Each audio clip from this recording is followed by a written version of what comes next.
Prezados amigos e amigas, boa tarde para todos nós.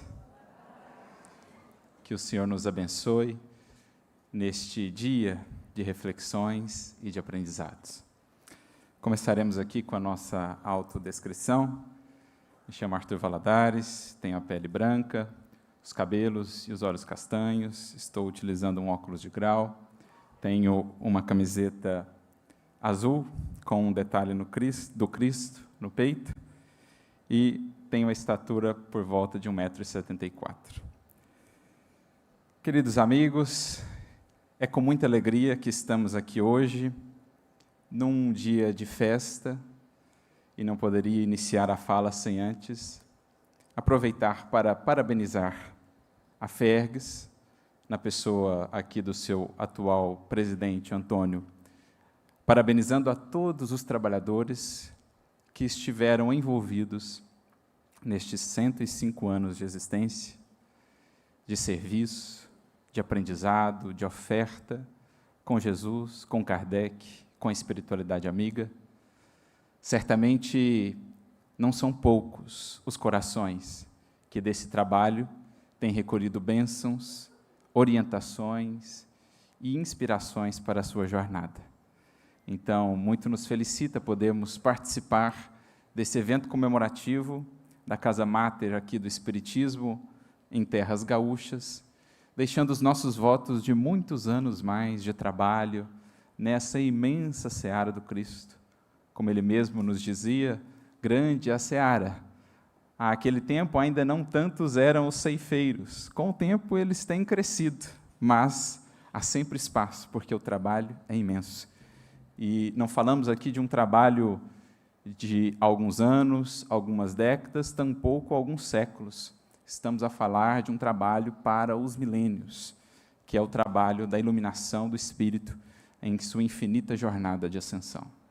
Então ficam os nossos votos de muitos anos, de muitos séculos mais, de trabalho com Jesus e com Kardec, estejamos no corpo ou fora dele, porque nós espíritas temos essa certeza, e essa compreensão de que o trabalho se expande para muito além do que os nossos olhos carnais podem ver. Então, que sigamos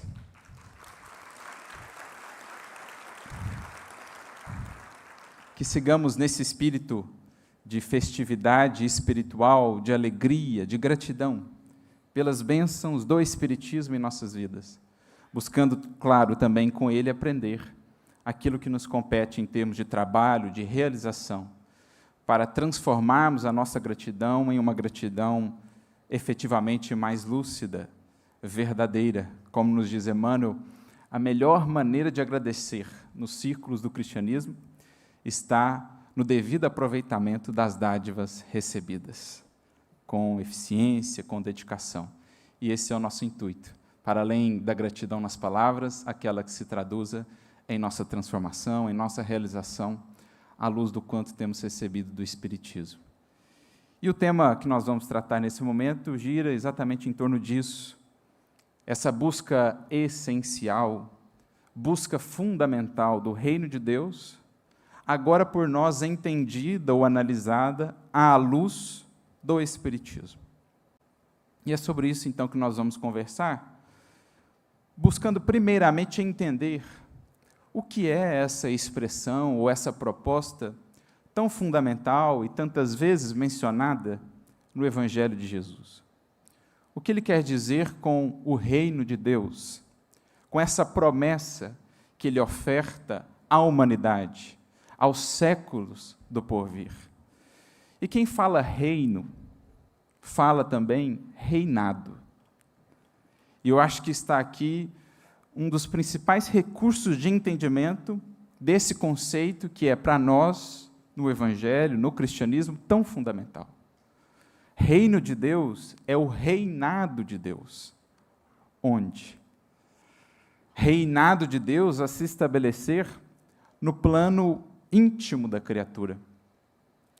Em outras palavras, trazendo o conceito para ainda mais próximo de nós, falar do reinado de Deus é compreender que todos nós, enquanto criaturas, somos chamados a substituir determinadas forças, determinadas ilusões, caprichos que muitas vezes ainda nos governam, em nossas escolhas, em nossas decisões, por um reinado que seja realmente divino, isto é, por escolhas, por decisões a se traduzirem depois em ações, em hábitos, que derivem verdadeiramente da governança de Deus em nós. Governança divina, isso é o reino de Deus. Governança divina no plano interno da criatura. Isso é o reino de Deus. Como projeto maior para todo espírito em jornada. Podemos usar aqui uma expressão que talvez sintetize isso de maneira ainda mais completa e profunda. Uma palavra que, no contexto do Evangelho, é tão essencial também, e que foi tão bem abordada pelo apóstolo Paulo, por exemplo, embora tenha sido depois mal interpretada em muitas ocasiões. Vamos traduzir todo esse conceito do reinado de Deus por essa palavrinha-chave: fidelidade, que Paulo vai denominar nas suas epístolas como sendo fé, recordando a própria origem da palavra fé, na sua língua, no hebraico, no aramaico, que vem de emuná, que significa justamente fidelidade. Por isso, esse é um conceito tão presente, tão abordado nas cartas paulinas. Ele tanto fala da fidelidade de Deus, porque Deus é onipotência, é soberana justiça, soberano amor, misericórdia infinita. Deus vela pelas suas criaturas, Deus é soberanamente justo e bom, como aprendemos com a doutrina espírita. Então, Deus é fiel, Deus é perfeito. Tudo o que Ele o faz visando o progresso, o aperfeiçoamento, a felicidade de seus filhos. Então, essa é uma frase muito conhecida nas cartas de Paulo: Deus é fiel. Só que há a contraparte, aquela que nos diz respeito mais propriamente. Da parte de Deus, haveremos e poderemos esperar sempre o melhor. Mas a questão é o que vem da criatura, da parte de cada um de nós, o que tem sido ofertado nessa relação. E aí entra o fundamental conceito da fé para Paulo. Fé entendida como fidelidade, governança de Deus no âmbito da criatura. A criatura que entende a vontade divina, seus desígnios, suas leis, e é, daí por diante, ou busca ser, cada vez mais fiel, realmente deixando-se governar, conduzir pelo Criador e por suas sábias, justas e perfeitas leis. Esse é um conceito-chave nas epístolas de Paulo, porque ele entendia que aí está a grande questão. Já que o projeto maior do Evangelho é o reino de Deus, não chegaremos a entendê-lo, muito menos a empreendê-lo, se não entendermos que ele passa necessariamente por um projeto, por um esforço de fidelidade da criatura em relação ao Criador, às suas leis, à sua proposta, para nós traduzida em vida no Evangelho, pela vida de Jesus. Então, quando Paulo trata, na sua carta aos Romanos, por exemplo, sobre a salvação pela fé, é disso que ele está tratando. A salvação, para nós, no Espiritismo, a edificação do aperfeiçoamento do ser, o desenvolvimento de suas potências, a libertação de suas paixões, do cativeiro das ilusões, das paixões, tudo isso passa necessariamente pela fé, mas não a fé meramente intelectual, no estreito âmbito da crença, que é uma parte importante da fé, mas que não a resume. Não é dessa fé apenas que Paulo trata. E por isso ele foi, ao longo dos séculos, tão mal compreendido. porque pensávamos, não, o reino de Deus então estará garantido para nós, desde que aceitemos Jesus como nosso Mestre e Senhor. Mas isso é o primeiro ato do processo, o que não nos exime de tudo que vem depois.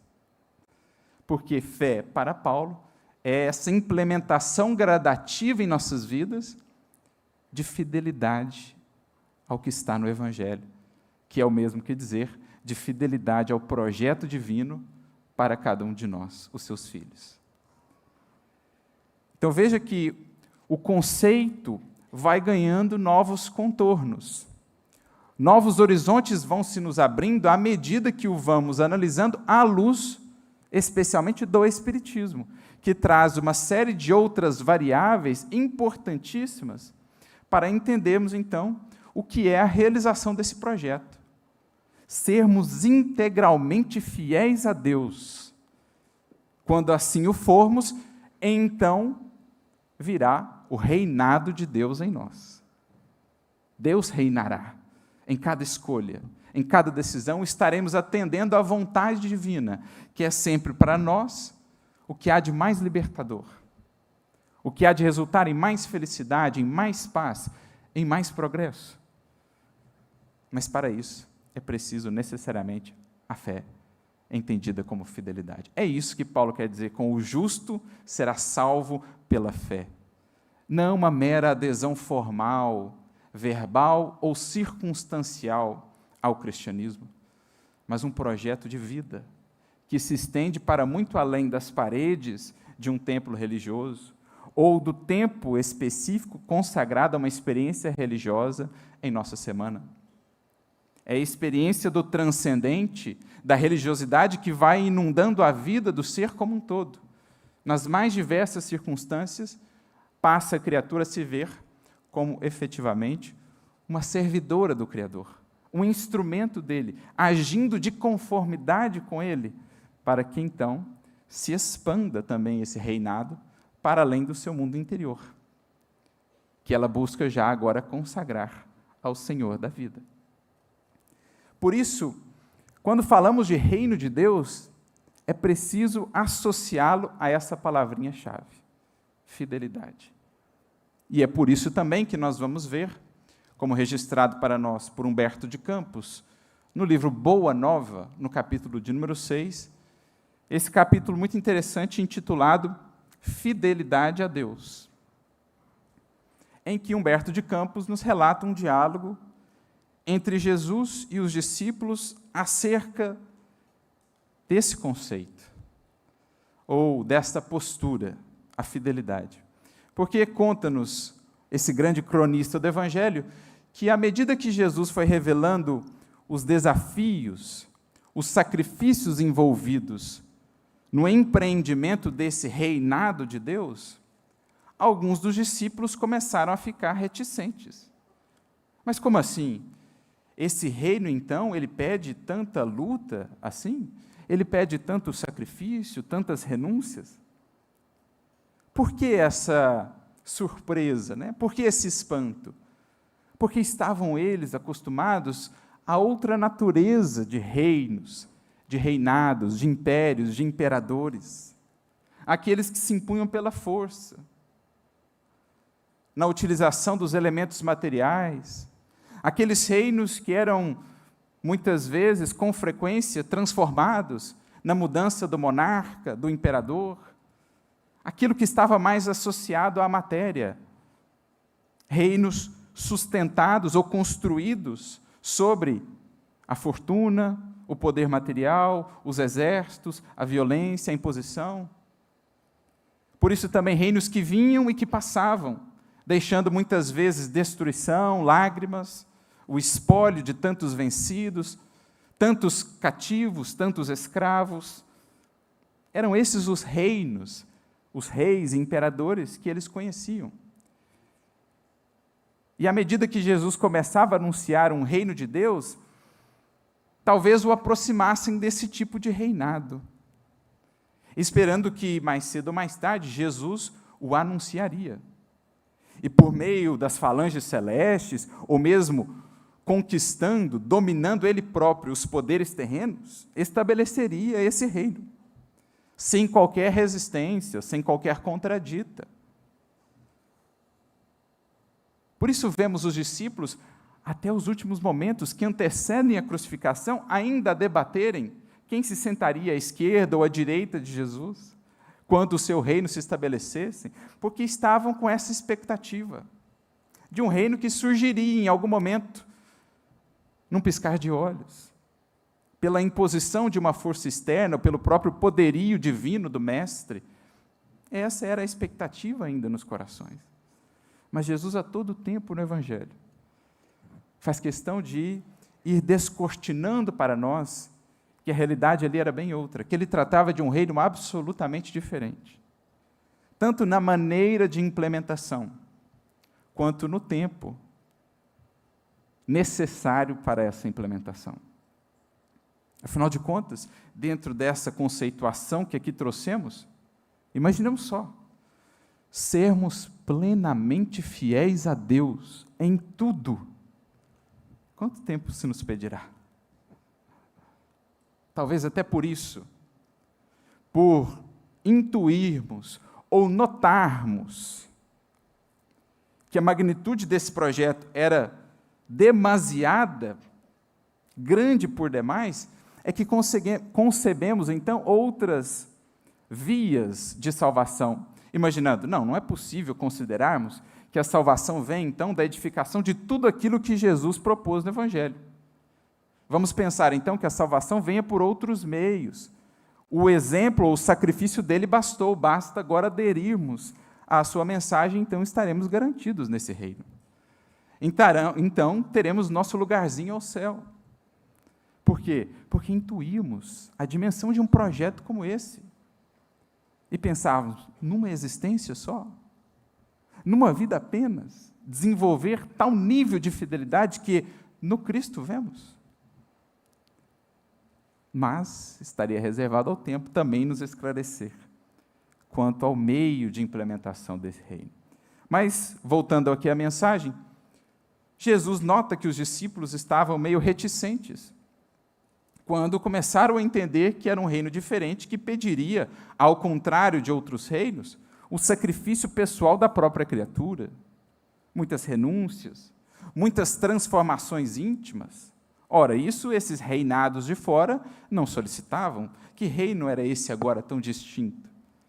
E então que Jesus os chama para uma conversa, sob a luz do luar, nas cercanias de Cafarnaum, nas proximidades ali, ou mesmo na casinha de Simão Pedro. E o Mestre ouve essas angústias, essas indagações dos discípulos a respeito da implantação desse reino, e então lhes responde dizendo, na causa de Deus, meus filhos, a primeira das virtudes, como a dizer, a mais essencial delas, é a fidelidade a Deus. Se estamos a falar do reinado de Deus em nossas vidas, não podemos conceber isso sem que exista, de nossa parte, fidelidade ao seu projeto, à sua causa. E ele acrescenta, trazendo considerações realmente muito importantes para nós, em todos os tempos, os discípulos de hoje, que seguimos nesse intuito de compreender para construir esse reino. Diz o Mestre, todas as edificações do mundo têm o preço que lhes corresponde. Tudo que a gente vai fazer, realizar, empreender, tem um preço que corresponde, que lhe corresponde. Já pararam para pensar, indaga o Mestre, o imposto alto e doloroso que o prazer costuma cobrar à criatura humana? Já que vocês estão receosos quanto ao preço para a edificação deste reino, o preço em termos de sacrifícios, renúncias, perseverança, resiliência, já que estão reticentes, já pararam para meditar no preço que o mundo cobra por suas ilusões?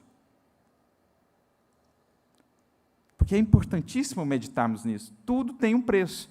A questão é que, no que diz respeito ao mundo, em geral, o preço vem depois. No que diz respeito às coisas divinas, em geral, o preço vem antes.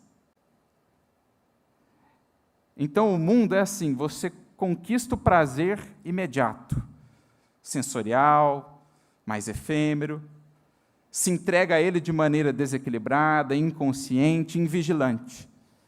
Mas e depois o preço dos desequilíbrios que foram criados, dos desatinos que foram cometidos, dos arrependimentos que dali surgem? Então é isso que Jesus está perguntando. Já pararam para meditar no imposto alto e doloroso que o prazer costuma cobrar à criatura humana? Quanto pagarão, em termos de flagelações íntimas, o avarento e o vaidoso? Aquele, portanto, que conserva consigo o vício, servindo a outros senhores que não o Senhor da vida, sendo fiel a outros projetos que não o projeto divino para nós, os projetos ilusórios do eu, qual o preço que essa criatura paga? Em permanecendo avarenta, vaidosa. Quantas inquietações, quantas flagelações íntimas. Para cada pequeno triunfo ilusório, para cada pequeno gozo imediatista, quanto de inquietação, quanto de angústia depois, ou de tédio, quando vamos notando que aquilo já não mais nos satisfaz.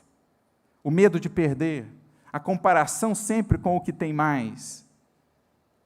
Então, quanto essa criatura paga em termos de flagelações íntimas? Qual o preço será pedido ao mentiroso, ao gozador? Então, se vocês se assustam com o preço desse reino, deste reinado, o preço da fidelidade, não estarão se esquecendo do preço que o mundo tem cobrado de vocês, na fidelidade às suas ilusões?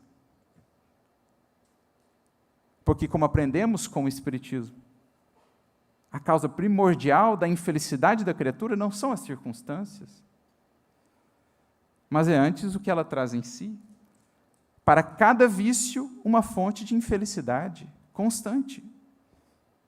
Quanto sofre o invejoso, quanto sofre o maledicente. Talvez pode não notar agora, mas cedo ou tarde notará o estado em que se encontra.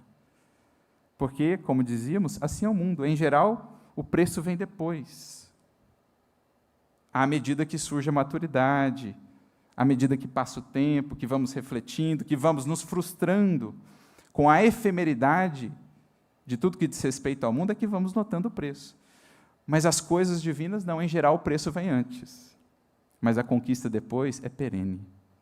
E a felicidade associada a ela também. Porque o preço da virtude é toda a disciplina de construí-la. Mas, uma vez consolidada, ela é sempre uma fonte perene de felicidade para o ser. Mas, até lá, eu paguei o preço de anos e anos, existências e existências de disciplina até consolidar a espontaneidade daquela virtude. Mas, uma vez consolidada, ela é nossa e é para sempre. O preço veio antes, mas o que é mais valioso veio para ficar. No mundo, em geral, é o gozo imediato agora, mas depois um preço de lágrimas, de arrependimentos e reajustes para depois. E a necessidade de recomeçar em novas bases, em novos rumos. Então é isso que Jesus está indagando aos discípulos, clareando esse que é um conceito essencial para todo aquele que realmente compreende que essa é a busca mais fundamental no Evangelho. A fidelidade tem um preço, mas o que ela retorna à criatura não tem preço. Não há valor no mundo que possa se aproximar daquilo que há de angariar aquele que se propõe a ser fiel a Deus.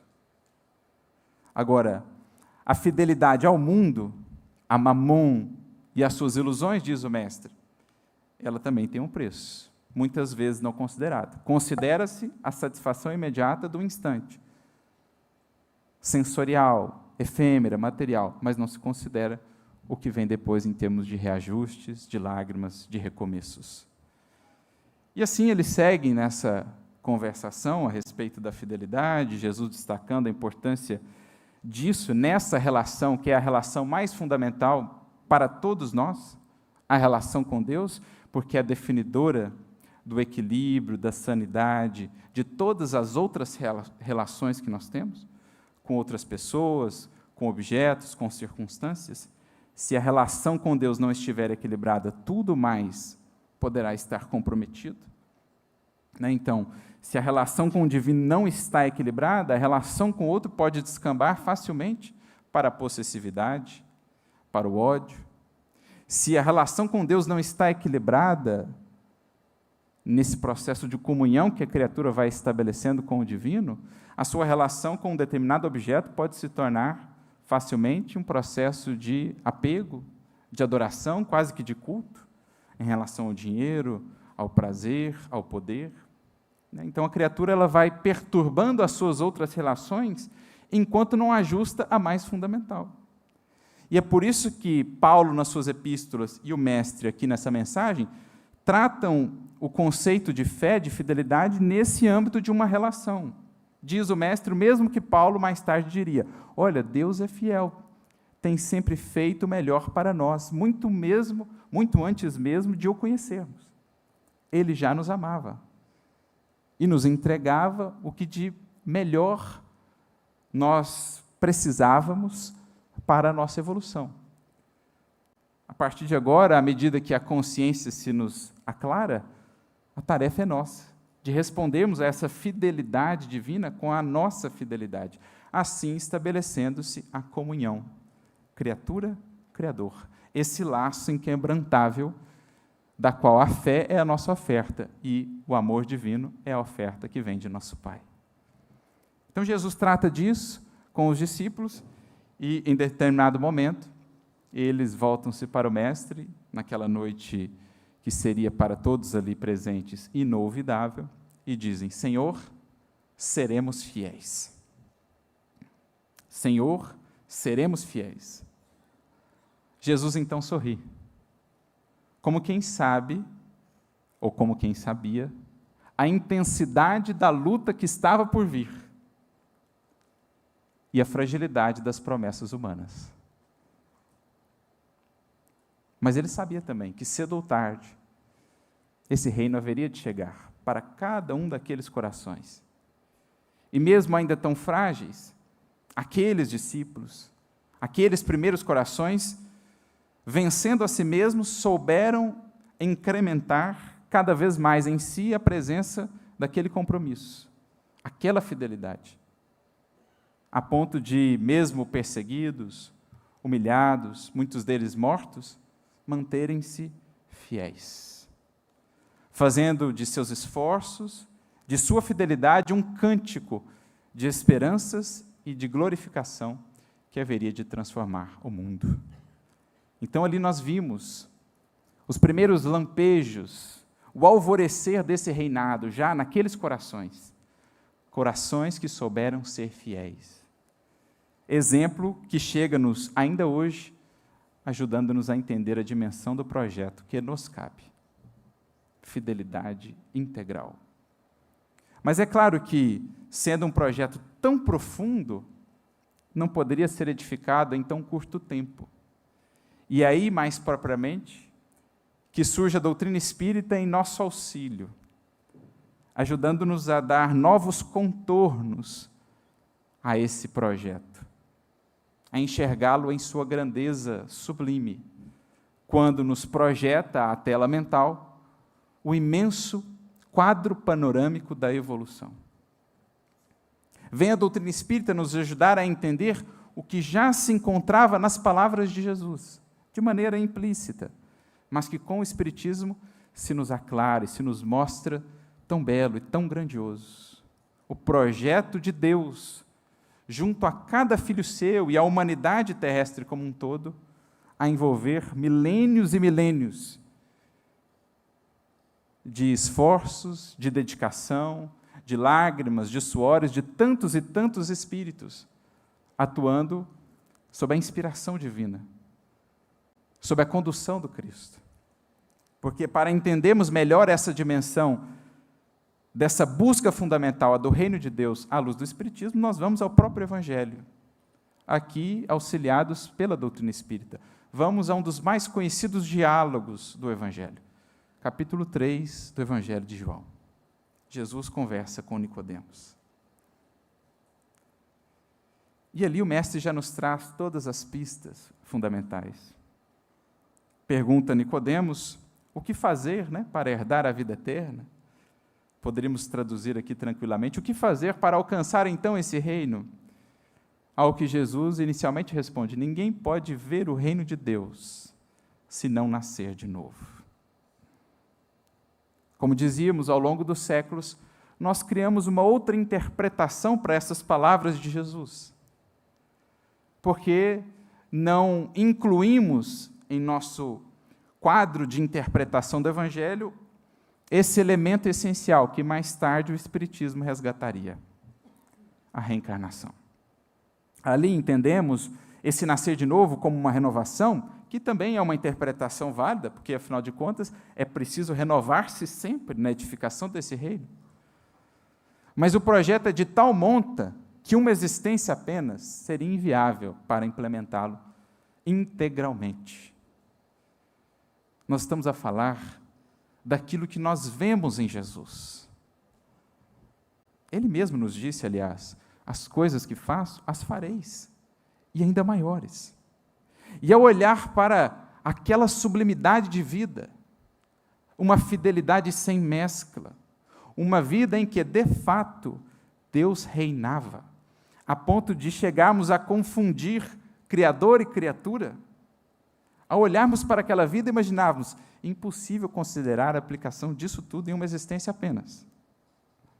E como não incluímos a reencarnação na equação, então concebemos o outro modelo de salvação. Jesus nos salvou. O que, em algum sentido, é válido, mas ele não nos eximiu de todo o trabalho para chegarmos aonde ele chegou. Porque a doutrina espírita vem e nos diz, então, o projeto para todo espírito, todos, sem exceção, é ser um dia o que o Cristo já é, um espírito puro. O que é um espírito puro, nas palavras de Kardec, dos próprios espíritos? São várias as partes ou os aspectos dessa definição, mas uma que sempre nos chama a atenção. Um espírito puro é aquele que capta diretamente a vontade divina, o seu pensamento, e tem como mote da sua vida executar essa vontade. Já não há mais intermediários, é uma relação direta. É um tal nível de comunhão, de intimidade, que ele capta e executa. Daí a feliz definição de João no seu Evangelho, o Verbo de Deus. Aquele que faz do pensamento divino ação, realização. Essa é a nossa destinação. Esse é o reinado de Deus em seu ápice. Deus orienta, Deus define, e esse Espírito executa perfeitamente, em plena sintonia com o Criador. Então, olha que bonito isso. Agora, como conceber uma tal realização em 80, 90 anos? Dava-nos Jesus a chave. Para isso, muitas vidas. Algo que o Espiritismo depois traduziria para nós de maneira tão clara, sem todas as complicações que nós criamos teologicamente para fugir ao caminho mais natural da vida, da evolução. Pergunta Kardec na questão 166 do Livro dos Espíritos, no subtópico da reencarnação. O que faz o espírito? O que sucede ao espírito? Ao final de uma existência, se naquela existência não pôde depurar-se integralmente? Diriam os espíritos, toma um novo corpo. Uma nova existência. Quer dizer então, prossegue Kardec, que são múltiplas as existências do espírito? Sim, incontáveis. Quantas forem necessárias, até que chegue à condição de espírito puro. Então aí está, nascer de novo. Aquilo que o Espiritismo traz para nós de maneira clara. Um projeto de tal monta só poderia ser realizado ao longo de milênios, de séculos incontáveis, porque significa desenvolver cada potência nossa, ao grau máximo. Ciência, moralidade, todos os aspectos de desenvolvimento para que sejamos, para Deus, instrumentos cada vez mais eficazes, cada vez mais completos, afinados. Só mesmo muitas vidas. E é isso que Jesus quer dizer. Ninguém pode ver, ninguém pode compreender exatamente o que é esse projeto sem considerar isso. A trajetória inteira, o quadro amplo da evolução. É o que o Espiritismo nos torna tão palpável hoje, tão acessível. Mas notemos, neste primeiro versículo, nessa primeira parte do seu diálogo com Nicodemos, Jesus diz: ninguém pode ver o reino de Deus. Mas um pouco mais à frente, dando sequência, ele acrescenta: aquele que não nascer da água e do Espírito não poderá entrar no reino de Deus. Há aqui uma diferença. Uma coisa é ver, vislumbrar no horizonte, cogitar disso, buscar entender. Outra coisa, de fato, é implementar, é entrar neste reino, é consolidá-lo em nós. E é aqui que o Espiritismo ajuda-nos ainda mais. Tudo faz mais sentido ainda. Por quê? Quando olhamos para a trajetória do Espírito, em geral, o que vemos nas primeiras fases da jornada? Vemos o Espírito que sequer cogita desse reinado de Deus, porque ainda vive, numa expressão que Emmanuel se serve muitas vezes, de que ele se serve muitas vezes nos seus textos, ainda vive ele no império escuro do eu. Não é o reinado de Deus, a criatura, o Espírito sequer cogita disso. Nas primeiras fases da sua jornada, tão vinculado que está à matéria e a si mesmo, se mantém nesse império adoecido do eu. Esse império sombrio aqui no sentido de ignorância, também de paixões, permanece a criatura nessa condição. Mas, como Jesus disse lá aos discípulos, há um preço. Esse império do eu, há um preço a se pagar dessa fidelidade ao mundo, ao egoísmo, em detrimento da fidelidade a Deus. Os vícios vão gerando decepções, frustrações, angústias. Cada vez mais, à medida que avança, existência após existência, o espírito vai notando que aquilo já não mais o satisfaz. E é então que ele começa a cogitar o reinado de Deus. Antes, para ele, tudo gravitava em torno de si, do seu eu, do seu querer. De repente, ele começa a pensar, deve existir alguma outra opção. E é então que no seu horizonte sentimental, mental, começa a surgir esse convite, que ele primeiro vislumbra, sem ainda entrar. Porque ainda luta com a rebeldia. A sua voz ainda quer ser mais alta que a voz divina, o chamamento de Deus. Ele sabe o que fazer, já está orientado, mas ainda reluta em aplicar.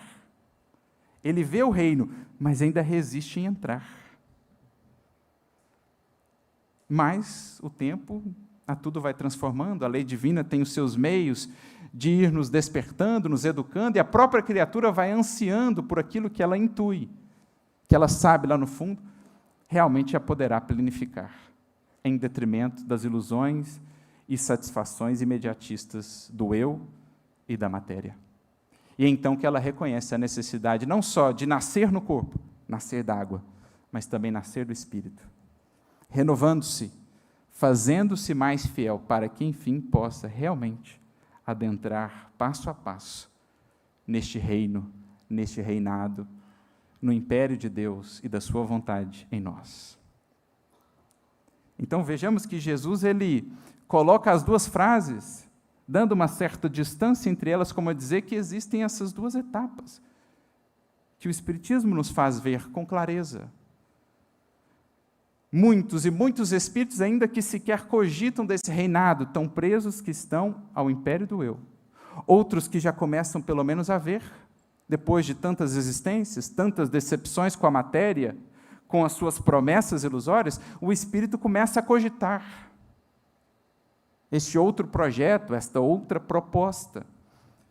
Mas só mais à frente, mais experimentado, mais consciente, com vontade mais firme, começa ele realmente a implementar este projeto divino. E isso é, para nós, talvez o ponto-chave, para nós espíritas.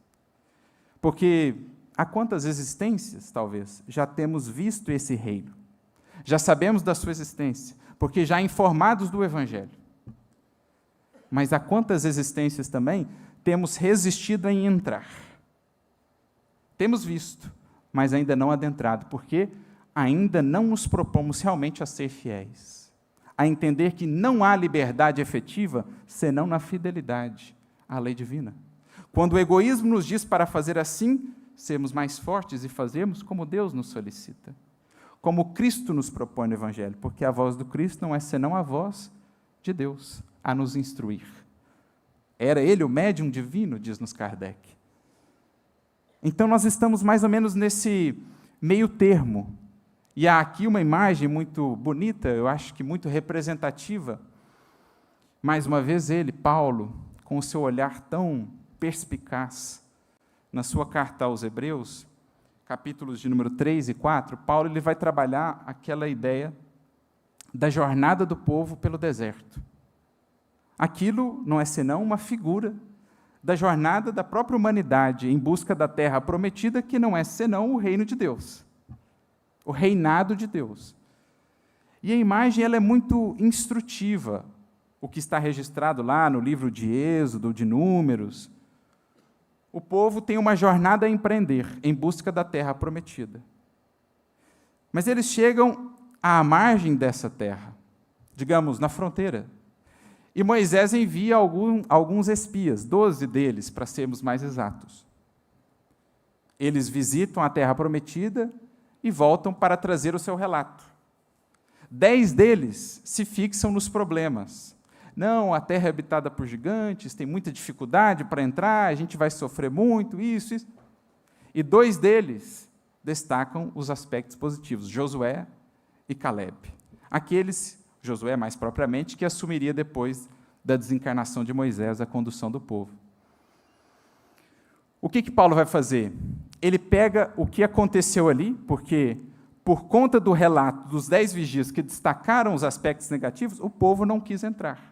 E ficaram, então, por 40 anos, andando em círculos pelo deserto. Paulo diz assim, essa é uma boa imagem da nossa experiência com o Evangelho. Muitos de nós já chegamos na fronteira, porque já vimos a terra prometida, já vimos o Evangelho, já sabemos o que é o reino de Deus, e que ele é a nossa destinação. Mas ainda relutamos em ser fiéis, e por isso ficamos andando em círculos, nas agruras da vida material, no deserto da vida, sabendo onde está o reino, mas resistindo em entrar, porque resistindo em sermos fiéis. Então, todos esses 2 capítulos inteiros, Paulo vai tratar disso, dizendo para nós, um alerta para nós os cristãos, e diríamos especialmente para nós os espíritas, que temos ainda mais clareza do que é essa terra prometida. Paulo diz lá no texto, o repouso de Deus. Não adentraram o repouso de Deus porque foram infiéis, porque foram rebeldes. Sabiam o que fazer, já não mais ignoravam, mas ainda assim relutavam em aplicar. Ora, se não é essa a condição de muitos de nós hoje, na doutrina espírita, temos a plena e a clara visão do que é essa terra prometida, do que é esse projeto divino. Mas por quantos séculos, os 40 anos lá, representam séculos, existências, a caminharmos, vislumbrando aquilo que é objetivo, mas ainda pela rebeldia, pela acomodação, relutando em adentrar. Uma viagem que não era tão longa, e daí esse símbolo, 40 anos para uma distância que não era tão longa assim, ora, é a condição de muitos de nós. Por isso Kardec chega a perguntar, na questão 195, se esse conhecimento da multiplicidade das existências não seria de modo a fazer com que alguns postergassem indefinidamente a sua transformação, perseverassem no caminho de rebeldia, no caminho da acomodação, sabendo que poderão se corrigir depois. E os espíritos respondem, de fato, um espírito imperfeito poderá, durante a vida corporal, pensar como dizes, Mas liberto que se veja da matéria, pensará de outro modo, pois logo verificará que fez cálculo errado, e então, sentimento oposto a esse trará ele para a sua nova existência. É assim que se efetua o progresso, e é essa a razão porque na Terra os homens são desigualmente adiantados. Uns já dispõem de experiência que a outros falta, mas que adquirirão pouco a pouco. Deles depende o acelerar-se-lhes o progresso ou retardar-se indefinidamente. Como o povo no deserto, retardando indefinidamente a sua entrada. Assim tem sido a condição de muitos de nós. Mas hoje a doutrina espírita surge para as nossas mentes e nossos corações, justamente para que tenhamos claro esse horizonte, justa essa compreensão do que é o reino de Deus, sem ilusões concebidas outrora que nos eximiam de quase quaisquer esforços para essa aquisição ou essa edificação, agora sabendo o que de fato é, cada vez mais fidelidade, a resultar cada vez mais liberdade e felicidade para o ser. Mas o adentrar neste reino, mais cedo ou mais tarde, isso corre por nossa conta. Quantas já as existências que temos, digamos, dilapidado, andando em círculos, recapitulando experiências de outrora. Se já vemos esse reino, por que não adentrar? Por que não aceitar, enfim, o chamado, o convite divino, expresso tão eloquentemente na vida do Cristo, para que, enfim, sejamos fiéis? Para que venhamos a dar um voto de confiança àquilo que tão amorosamente nos foi entregue, nas palavras, nas lições e, acima de tudo, na vida inolvidável de Jesus. Eis aí, meus amigos, aquilo que, em síntese, a doutrina espírita nos apresenta quanto ao reino de Deus. Se entendemos que está aí a nossa busca mais essencial, tudo mais se nos acrescentará, se a ela soubermos nos dedicar. Mas é da autonomia da criatura. Como o povo no deserto, no símbolo de Paulo, podemos ficar existências ainda, vendo o reino, vendo a terra da promissão, sem adentrar. Mas já temos material, orientação e estímulos suficientes para tomarmos, enfim, essa decisão. Abrirmos o nosso coração, consagrarmos o nosso mundo, o nosso país interior, para que aqui não mais legisle o império obscuro do eu, da vaidade, do egoísmo, do orgulho de outrora, mas para que aqui, enfim, governe o amor, a misericórdia, a sabedoria de Deus a nos conduzir para os altiplanos de luz, de paz e de felicidade que a todos nos estão reservados. Nas palavras sublimes de Jesus, que não poderemos esquecer, busque primeiramente este reino e tudo mais lhe será acrescentado. Sejamos fiéis ao projeto divino e tudo mais há de encontrar a justa medida, o justo momento e a justa presença em nossa vida e em nossos caminhos. Não posterguemos, pois, se está no nosso querer, na nossa disposição de fidelidade, adentrar desde já neste reinado e nesta edificação. A todos muita luz e muita paz, que Jesus nos abençoe sempre.